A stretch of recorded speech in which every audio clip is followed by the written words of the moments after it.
Welcome to ES Digital. In this video, we will discuss about question related to strength of material. The question contain the SFD BMD concept as the question given. Find out the shear force diagram and bending moment diagram for the given figure. The figure is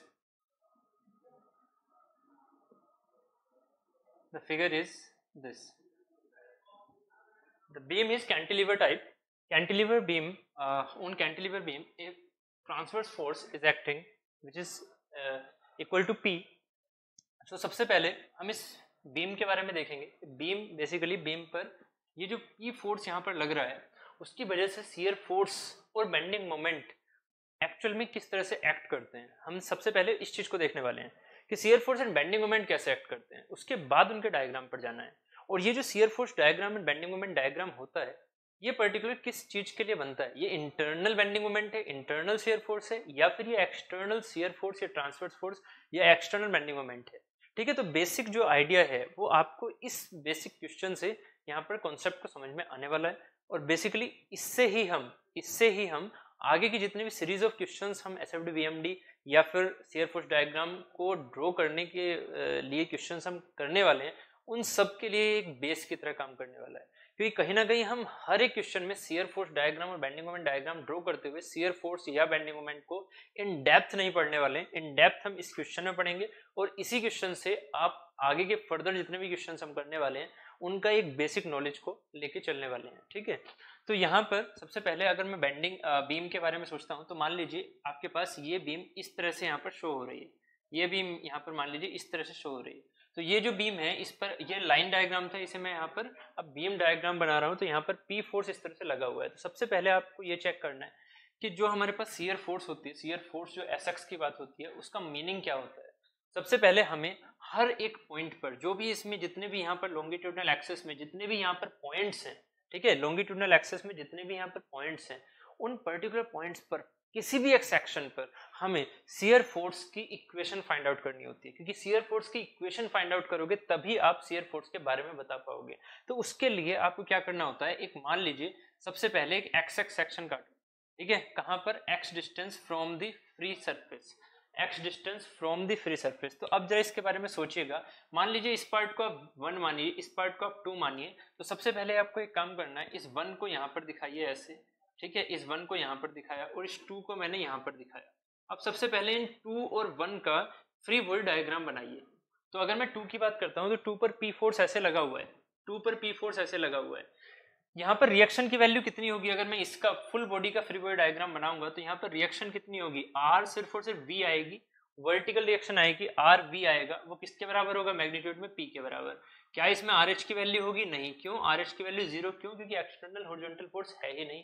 moment यहाँ पर अगर मैं moment की बात करूंगा क्योंकि cantilever beam है तो मोमेंट आएगा. क्या ये एक्सटर्नल मोमेंट के बराबर हो जाएगा सीधा, एक्सटर्नल मोमेंट तो है ही नहीं. But external moment due to transverse force यहाँ पर आपको मिलने वाला है. External moment due to transverse force यहाँ पर आपको मिलने वाला है, उसको हम समझेंगे बेंडिंग मोमेंट से. तो यहाँ पर मैं लिख रहा हूँ एम आर. तो ये जो एम आर है, ये जो आपके पास रिएक्शन मोमेंट यहाँ पर आया है M R at this support, उसकी वैल्यू किसके बराबर होगी, जो कि इस पॉइंट पर यहाँ पर आप एक्सटर्नली फोर्स की वजह से मोमेंट प्रोड्यूस कर रहे हैं. वो यहाँ इस वाले पॉइंट पर, इसे मान लीजिए ए पॉइंट है, तो इस ए पॉइंट पर जो एक्सटर्नल फोर्स की वजह से जो मोमेंट प्रोड्यूस हो रहा है उसकी वैल्यू कितनी होगी, इस पॉइंट के अबाउट मोमेंट की वैल्यू पी इंटू एल. अगर ये टोटल डिस्टेंस एल है तो यहाँ पर ये कितनी हो जाएगी, P इंटू एल. तो P इंटू एल का यहाँ पर मैग्नीट्यूड आ जाएगा मोमेंट इस डायरेक्शन में. बट क्योंकि रिएक्शन हमेशा अपोजिट होती है तो रिएक्शन कैसे लगेगी, यहाँ पर एमआर का जो मैग्नीट्यूड होगा वो किसके बराबर होगा, PL के. और यहाँ पर PL ही मैक्सिमम मैग्नीट्यूड होगा of this moment which is caused due to this P force, ठीक है. तो P force P into L यहाँ पर आपको MR दे रहा है जो कि रिएक्शन मोमेंट है at that particular point. Okay, fix point. तो यहाँ पर अगर 1 के इसमें 2 के बारे में देखते हैं तो यहाँ पर P फोर्स लग रहा है. ठीक है, अब इस P फोर्स के लिए अभी मैं यहाँ पर देख रहा हूँ सिर्फ और सिर्फ, ध्यान दीजिएगा, अभी मैं देख रहा हूँ सिर्फ और सिर्फ शियर फोर्स. शियर फोर्स, ठीक है। मोमेंट की बात अभी नहीं कर रहा मैं, अभी बात कर रहा हूँ सिर्फ और सिर्फ शियर फोर्स की। तो अगर मैं सबसे पहले ये चीज याद रखेगा, इसका मतलब ये नहीं हुआ कि यहाँ पर मोमेंट काम नहीं करेगा, बिल्कुल करेगा, बट हम उन्हें सेपरेटली स्टडी करेंगे, उन्हें हम सेपरेटली स्टडी करेंगे। तो यहाँ पर शियर फोर्स की बात करें तो एक काम कीजिएगा, यहाँ पर मान लीजिए यहाँ पर ये पर्टिकुलर कुछ एटम्स हैं, यहाँ पर ये कुछ एटम्स हैं, ठीक है।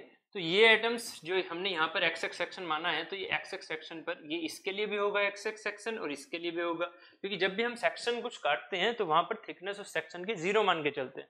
तो यहाँ पर जो ये अपार्ट हो रहा है, ये यहाँ पर एक्स एक्स सेक्शन इसके साथ जा रहा है और यहाँ का एक्स एक्स सेक्शन इसके साथ जा रहा है। बात क्लियर हो रही है। तो यहाँ पर जो आप इस चीज को देख रहे हैं कि पी फोर्स है, तो इस पी फोर्स की वजह से ये पूरी बॉडी नीचे की तरफ जा रही है, इस पी फोर्स की वजह से पूरी बॉडी नीचे की तरफ जा रही है। बट क्या इक्विलिब्रियम में टू बॉडी नीचे की तरफ जा सकती है?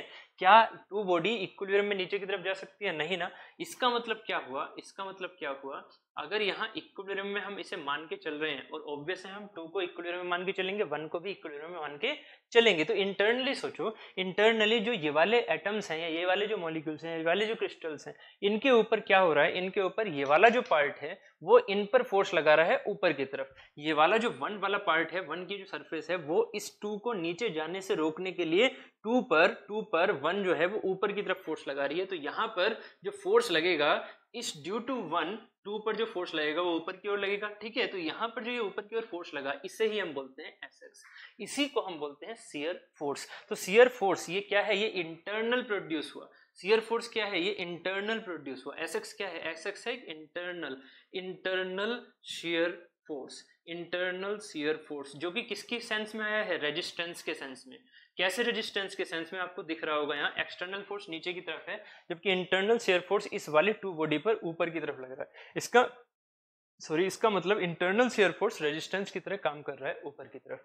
तो यहाँ पर जैसे हम देखते हैं कि टू बॉडी को इक्विलिब्रियम में रखना है, तो P इधर एसएक्स इधर, तो अगर मैं यहाँ पर इक्विलिब्रियम देखता हूँ तो समेशन एफ वाई, यहाँ पर लगाइए समेशन एफ वाई, बस इसी इक्वेशन को यहीं से निकालना होता है कि summation F Y equal to 0। तो यहाँ से क्या हो जाएगा, एसएक्स ऊपर की तरफ है, P नीचे की तरफ है, इसे माइनस मान लिया, इक्वल टू 0, तो एसएक्स इक्वल टू किसके आ गया, P के, ठीक है। तो ये बॉडी, ये किसकी इक्वेशन है, ये इक्वेशन है y इक्वल टू कॉन्स्टेंट की। मतलब यहाँ पर जो एसएक्स है वो डिस्टेंस पर डिपेंड नहीं कर रहा, बस ये सिर्फ और सिर्फ इस वैल्यू पर डिपेंड कर रहा है, जो कि कांस्टेंट मान के हम चलेंगे। तो एसएक्स इक्वल टू पी यहाँ पर एक क्या हो गया, एक कांस्टेंट वैल्यू को रिप्रेजेंट कर रहा है, एक कांस्टेंट लाइन को या कांस्टेंट वैल्यू को रिप्रेजेंट कर रहा है। तो यहाँ से हमने एक चीज क्लियर की कि जो एसएक्स होता है वो एक इंटरनल रेजिस्टिंग फोर्स होता है इन ए शियर डायरेक्शन और इन ए ट्रांसवर्स डायरेक्शन, ठीक है। तो यहाँ पर ये शियर फोर्स को हमने अच्छे से समझा। अब इसके बाद अब जब वन के बारे में सोचेंगे तो वन में क्या होगा कि जो इसमें रिएक्शन आई थी वो इसमें एक्सटर्नल फोर्स की तरह काम कर रही है, वो क्या है, आरबी, किधर की ओर, ऊपर की तरफ। तो ये वन पार्ट है, ये ऊपर की तरफ जाना चाह रहा है due to this reaction, one part ऊपर की तरफ जाना चाह रहा है due to this reaction, but ये टू पार्ट क्या करेगा, इसे वन पार्ट को ऊपर ना जाने से रोकने की कोशिश करेगा। तो आएगा ना फिर एसएक्स यहाँ पर डाउनवर्ड। तो इस वन के लिए एसएक्स आया डाउनवर्ड, इस टू के लिए एसएक्स आया अपवर्ड। तो अगर इन दोनों का हम कंबाइंड करेंगे तो एक दूसरे से कैंसिल कर रहे होंगे, ठीक है। तो इसी चीज को हमें यहाँ पर देखना होता है कि इंटरनली एक्चुअल में क्या यहाँ पर फोर्स लग रही है, इंटरनल एक्चुअल में क्या फोर्स लग रही है, एसएक्स की फोर्स लग रही है, और यही एसएक्स यहाँ पर इंटरनल शियर फोर्स कहलाता है। और इसी एसएक्स की वैल्यू का हम यहाँ पर एसएफडी बनाते हैं, शियर फोर्स डायग्राम बनाते हैं, ठीक है। तो यहाँ से आपको फाइनली क्लियर हो रहा है कि ये जो एसएक्स है, चाहे आप यहाँ से लेंगे आरवी की वैल्यू कितनी है, मैग्नीट्यूड है पी के बराबर, तो एसएक्स बराबर यहाँ पर भी पी काम कर रहा है, एसएक्स बराबर यहाँ पर भी पी आया। तो यहाँ पर इसका मतलब क्या हुआ कि x की वैल्यू अगर 0 रखता हूं तो 0 से L तक मेरे लिए ये रिलेशन वैलिड है। x Sx equal to P, ये कहां से कहां तक वैलिड है, 0 से लेके L तक मेरे पास ये रिलेशन वैलिड है। वेयर x कहां से है, फ्री एंड से मेजर की हुई क्वांटिटी है, ठीक है। तो यहाँ पर हम शियर फोर्स डायग्राम को अगर प्लॉट करें तो शियर फोर्स डायग्राम के लिए ये मैंने मान लिया एसएफडी की रेफरेंस लाइन, रेफरेंस का मतलब यहाँ पर शियर फोर्स 0 है हर एक पॉइंट पर, ठीक है। ये मेरी रेफरेंस लाइन है। अब कुछ साइन कन्वेंशन याद रखिएगा, ठीक है। ये साइन कन्वेंशन हम फर्दर अपने क्वेश्चंस पर डायरेक्टली यूज करेंगे, ये साइन कन्वेंशंस हम फर्दर अपने क्वेश्चंस पर डायरेक्टली यूज करने वाले हैं। तो इन्हें याद रखिएगा हमेशा, जब भी आपके पास एक फोर्स ऐसे और एक फोर्स ऐसे अगर काम कर रही है तो इस चीज को हम क्या मान के चलते हैं, इस चीज को हम मान के चलते हैं positive shear force. Positive shear force मतलब इसका जो इफेक्ट आएगा वो ऐसे आएगा, ठीक है। तो हम इस चीज को पॉजिटिव मान के चलते हैं, इस चीज को पॉजिटिव, ठीक है। फर्दर अलग अलग यहाँ पर हम मान सकते हैं, ये कोई हमारे लिए कंपलसरी नहीं है, ठीक है, बट हम जो आगे के फर्दर क्वेश्चंस करने वाले हैं उसमें पहले से ही हम डिफाइन कर रहे हैं कि इस पार्ट को हम पॉजिटिव मान रहे हैं, जबकि इस तरह के इफेक्ट को हम निगेटिव मान रहे हैं। कैसे? जब ये P ऐसे लग रहा हो और P ऐसे लग रहा हो, तब ये चीज हमारी क्या है, निगेटिव। क्या इसमें इस तरह का इफेक्ट आएगा, इस तरह का, तो ये है मेरा निगेटिव शेयर फोर्स। अगर ऐसा इफेक्ट आ रहा है तो पॉजिटिव शेयर फोर्स, अगर ऐसा इफेक्ट आ रहा है तो निगेटिव शेयर फोर्स।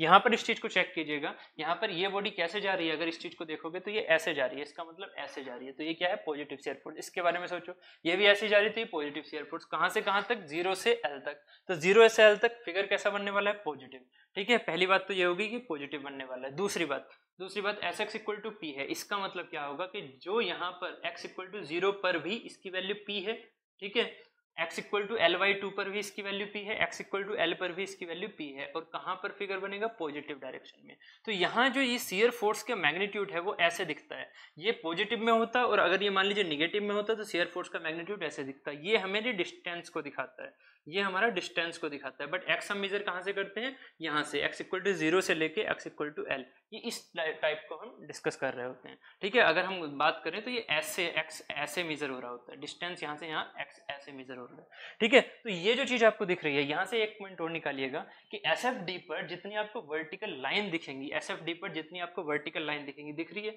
एक तो ये वर्टिकल लाइन है, एक ये वर्टिकल लाइन है, तो SFD पर जितनी वर्टिकल लाइन होंगी, ठीक है, उतने ही यहाँ पर पॉइंट लोड काम कर रहे होंगे। देखिएगा, इस पर एक पॉइंट लोड P काम कर रहा है, यहाँ पर एक पॉइंट लोड क्या है, रिएक्शन। रिएक्शन कहाँ पर काम कर रही है, यहाँ पर।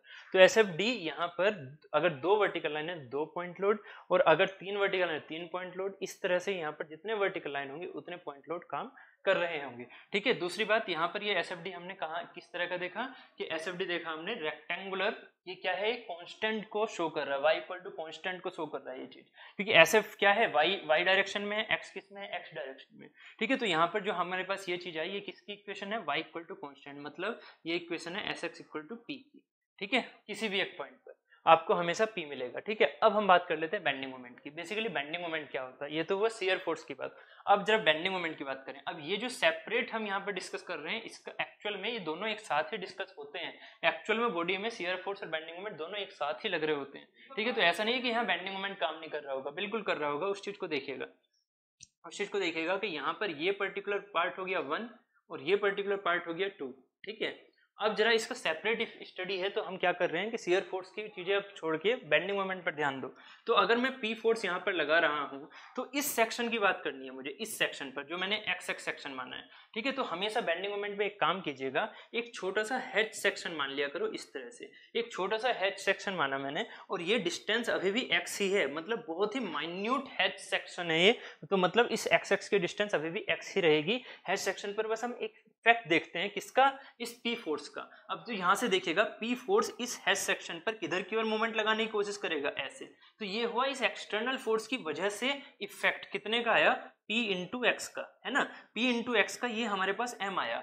क्यों? क्योंकि यहाँ पर P है और ये x डिस्टेंस है, तो यहाँ पर जो इफेक्ट आएगा वो P की वजह से आ रहा है, P इंटू एक्स। बट ये जो मॉलिक्यूल्स होंगे, जो यहाँ के मॉलिक्यूल्स होंगे, वो इस वाले पर इफेक्ट किस तरह से लगा रहे होंगे, उस चीज को देखिएगा कि ये जो चीज है, ये चीज ऐसे जा रही है, ये जो चीज है ये बैंड हो रही है, ऐसे बैंड हो रही है, ठीक है। तो जब ये चीज ऐसे बैंड होगी तो इसका ये वाला पार्ट इससे टच होने के साथ, ये वाला पार्ट इससे टच होने के साथ जो मॉलिक्यूल्स हैं उन पर एक मोमेंट आएगा, और ये जो पार्ट है वो इस वाले पार्ट को ऐसे ना जाते हुए वो कैसे लेके जाना चाहेगा, ऐसे, कि भाई इस तरह से इसे डेविएट नहीं होना है, इसे क्या करना है, पुरानी अवस्था पर लेके आना है। तो अगर पुरानी अवस्था पर लेके आना है, तो ये जो आपके मॉलिक्यूल्स हैं, ठीक है, वो इस वाले मॉलिक्यूल्स पर किस तरह से मोमेंट लगाएंगे, ऐसे, ठीक है, जिससे कि ये वाली चीज ऐसे घूम के अपनी पुरानी पोजीशन पर पहुंच जाए, अपनी पुरानी पोजीशन पर पहुंच जाए, ठीक है। तो यहाँ पर जो ये हमारे पास MR आया, ठीक है, MR, ये बेसिकली हमारा क्या है, MX है, ये बेसिकली हमारा MX है। क्या कि x पॉइंट पर, x डिस्टेंस पर जो हमारे पास इंटरनल रेजिस्टिंग मोमेंट है, इंटरनल रेजिस्टिंग मोमेंट है एट x डिस्टेंस, उसे हम क्या बोल रहे हैं, MX। और MX की वैल्यू मैग्नीट्यूड में किसके बराबर हो जाएगी, P इंटू एक्स के। क्यों? क्योंकि यहाँ पर जितना मोमेंट लगेगा इस पॉइंट के अबाउट, जितना मोमेंट ऐसे लगेगा उतना ही मोमेंट यहाँ पर ऐसे लग रहा होगा। किसकी वजह से? ये मोमेंट किसकी वजह से आया? ये वन सेक्शन की वजह से आया। ये मोमेंट किसकी वजह से आ रहा है? वन सेक्शन की वजह से। किस पर? 2 पर। तो ये मेरा क्या है? Resisting moment. ठीक है, तो हमेशा याद रखिए जो हमारे पास mr होता है या mx होता है उसे हम क्या बोल देते हैं? Resisting moment. Resisting moment. ठीक है, रजिस्टिंग मोमेंट। कौन सा रजिस्टिंग मोमेंट? इंटरनल। कैसा रजिस्टिंग मोमेंट? इंटरनल। तो हमेशा याद रखिएगा कि जो हम यहाँ पर BMD बनाने वाले हैं, जो हम यहाँ पर BMD बनाने वाले हैं, वो बेंडिंग मोमेंट डायग्राम हमारा किसका बनता है? इंटरनल रजिस्टिंग मोमेंट का। और यहाँ पर ये किसका बनता है? इंटरनल शियर फोर्स का। ठीक है, कभी भी एक्सटर्नल फोर्स के या एक्सटर्नल मोमेंट के BMD या SFD नहीं बनते हैं। ठीक है, इस चीज को हमेशा याद रखिएगा। तो यहाँ से mx की वैल्यू आ जाती है p इंटू एक्स। इसका मतलब क्या हुआ कि जो mx है वो x की एक पावर पर डिपेंड कर रहा है। इसका मतलब है लीनियर ग्राफ है। कैसे? जैसे हम बोलते हैं ना y इक्वल टू mx, तो ये हमारे लिए क्या होता है? एक लाइन का ग्राफ होता है। ठीक है, जिसकी ग्रेडियंट होती है m। यहाँ पर ग्रेडियंट किसके बराबर है? p के बराबर। ठीक है, इसके बारे में भी हम क्वेश्चन डिस्कस करेंगे कि जो यहाँ पर BMD का जो ग्रेडियंट होता है वो कहीं ना कहीं SFD का मैग्नीट्यूड होता है उस एरिया का। ठीक है, उसके बारे में हम बात करेंगे फर्दर क्वेश्चंस में। अभी यहाँ पर देखना है mx इक्वल टू px को कैसे ड्रॉ करना है। x इक्वल टू 0 पर mx इक्वल टू 0 पर कितनी वैल्यू हो जाएगी? 0। mx इक्वल टू l पर कितनी वैल्यू हो जाएगी? p into L. तो यहाँ से 0। ठीक है, अब देखिएगा negative and positive sign convention, ये तो हो गए SF की। ठीक है, अब BM के साइन कन्वेंशन समझिएगा। BM के साइन कन्वेंशन के लिए कुछ नहीं है, यहाँ पर आपको ये समझना है कि ये जो अगर बीम है, अगर ये इस तरह से जा रही है तो इसे हम बोलते हैं होगिंग होना। इसे हम बोलते हैं होगिंग होना, और हम इसे लेके चलते हैं निगेटिव। ठीक है, और अगर ये बीम ऐसे जा रही है, अगर ये बीम मोमेंट के बाद ऐसे जा रही है तो इसे हम बोलते हैं सैगिंग होना। इसे बोलते हैं सैगिंग होना, और यहाँ पर इसे हम लेके चलते हैं पॉजिटिव। ठीक है, तो बस ये आपका इफेक्ट देखना है कि बेंडिंग के बाद बीम ऐसे जा रही है, बेंडिंग के बाद बीम ऐसे जा रही है। इस चीज को याद रखने का एक तरीका है सिंपल। ठीक है, अगर हंस रहे हो तो क्या है? पॉजिटिव। ठीक है, ये सैगिंग है। और अगर रो रहे हो तो ये क्या है? होगिंग, मतलब निगेटिव। ये क्या है? निगेटिव। इस तरह से आप शेप को याद रख सकते हैं। तो यहाँ पर क्या होगा? इस P फोर्स की वजह से क्या हो रहा होगा? इस P फोर्स की वजह से क्या हो रहा होगा? होगिंग हो रही होगी। क्यों? क्योंकि ये बॉडी जाएगी अब ऐसे, ये बॉडी इस तरह से जा रही है, तो ये होगिंग का पार्ट है ना। सैगिंग का तो कभी हो ही नहीं सकता। ये किसका पार्ट है? होगिंग का। ये सैगिंग का नहीं हो सकता। इसका मतलब BMD किस में जाने वाला है? निगेटिव। BMD किस में जाने वाला है? निगेटिव। तो निगेटिव जाने के लिए y equal to 0, sorry m क्या है यहाँ पर? Bending moment. बेंडिंग मोमेंट इस डायरेक्शन में या इस डायरेक्शन में, मतलब y का फंक्शन बेंडिंग मोमेंट है और x हमारी क्या है? डिस्टेंस है। तो यहाँ x इक्वल टू 0 पर बेंडिंग मोमेंट 0, मतलब जो हमारा ऑर्डिनेट है वो 0। अब जब हमने x इक्वल टू l देखा, x इक्वल टू l पर बेंडिंग मोमेंट क्या है? PL। यहाँ पर ये वैल्यू हो गई किसनी? PL की। यहाँ पर ये वैल्यू होगी PL, और यहाँ पर ये PL को जोड़ते हुए एक लाइन खींच दी। ठीक है, अब जरा इस पॉइंट से इस पॉइंट को मिलाओ। कैसे मिलाओगे? लीनियर। ठीक है, तो ये यहाँ पर हमने एक लीनियर लाइन मिला दी। ठीक है, तो ये जो हमारे पास आया इसे हम बोलेंगे निगेटिव BMD। निगेटिव BMD जिसकी वैल्यू यहाँ पर 0 है। ठीक है, और यहाँ पर क्या है? PL के बराबर। M क्या है यहाँ पर? PL के बराबर। अब एक चीज सोचिएगा, BMD में कितनी वर्टिकल लाइन? कितनी वर्टिकल लाइन? एक। इसका मतलब अगर BMD में जितनी वर्टिकल लाइन है उतने हमारे पॉइंट मोमेंट काम करते हैं। तो जरा देखिएगा इसमें कितने पॉइंट मोमेंट काम कर रहे हैं? Point moment. ठीक है, तो पॉइंट मोमेंट कितने काम कर रहे हैं यहाँ पर? सिर्फ और सिर्फ एक। कौन सा वाला? MR इक्वल टू PL क्या है? एक पॉइंट मोमेंट है, जो कि आपकी इस बॉडी पर दिख रहा है कि एक पॉइंट मोमेंट यहाँ लग रहा है। तो ये क्या होगी? एक वर्टिकल लाइन। ठीक है, तो इसे हमेशा याद रखिएगा। BMD ये चीज है, यहाँ पर BMD के रेफरेंस ये है, तो यहाँ पर BM होगा 0। इस रेफरेंस पर लाइन पर होगा BM 0। जैसे कि यहाँ इस SF लाइन पर ये रेफरेंस पर SF क्या है? 0 है। ऐसे ही यहाँ पर ये BM 0 है, बट यहाँ पर कुछ ना कुछ वैल्यू आ रही है। तो इस चीज को हम बोलते हैं bending moment diagram. Bending moment diagram किस चीज का प्लॉट किया जाता है? बेंडिंग मोमेंट डायग्राम प्लॉट किया जाता है हमारे इंटरनल रेजिस्टिंग मोमेंट्स का और SFD इंटरनल शियर फोर्स का। ठीक है, ये दो पॉइंट हमेशा याद रखिएगा, और उसी के थ्रू यहाँ पर साइन कन्वेंशंस एंड जो हमारी बेसिक मीनिंग होती है बेंडिंग मोमेंट की, उसको हमने अच्छे से समझने की कोशिश की। ठीक है, पॉइंट्स के बेसिस पर हमने उसको समझने की कोशिश की। अब फर्दर जितने भी हम क्वेश्चंस करने वाले हैं, ये हमारे लिए एक क्वेश्चन हुआ पर्टिकुलर, इससे हमने shear force and bending moment को इन डेप्थ समझा। अब हम समझने वाले हैं कि क्वेश्चंस जो हैं वेरिएबल लोडिंग पर क्या होगा, या फिर अगर हम कंबाइंडली वेरिएबल भी, UDL भी और पॉइंट लोड्स भी लगा दें, ठीक है, तो उसका शियर फोर्स डायग्राम और बेंडिंग मोमेंट डायग्राम किस तरह का प्लॉट होता है, पॉइंट ऑफ कॉन्ट्राफ्लेक्शन किस तरह से निकालते हैं, मैक्सिमम शियर फोर्स की कंडीशन पर सॉरी मैक्सिमम बेंडिंग मोमेंट की कंडीशन को हम शियर फोर्स की कंडीशन की किस वैल्यू के बराबर रखते हुए कैलकुलेट करते हैं। तो ये सारे पॉइंट्स हम आगे फर्दर क्वेश्चंस में डिस्कस करने वाले हैं, ठीक है। तो ये क्वेश्चन आपके लिए बहुत बेसिक क्वेश्चन है, जिसके बेस पर ही आप फर्दर आगे के क्वेश्चन अच्छे से समझ पाएंगे, ठीक है। तो आगे क्वेश्चंस को हमें करना है, बेसिकली उन चीज़ों को हमें आगे लेके चलना है, ठीक है। तो उन क्वेश्चंस को करने के लिए आपको ये क्वेश्चन बहुत अच्छे से आना चाहिए। Okay, keep watching, thank you.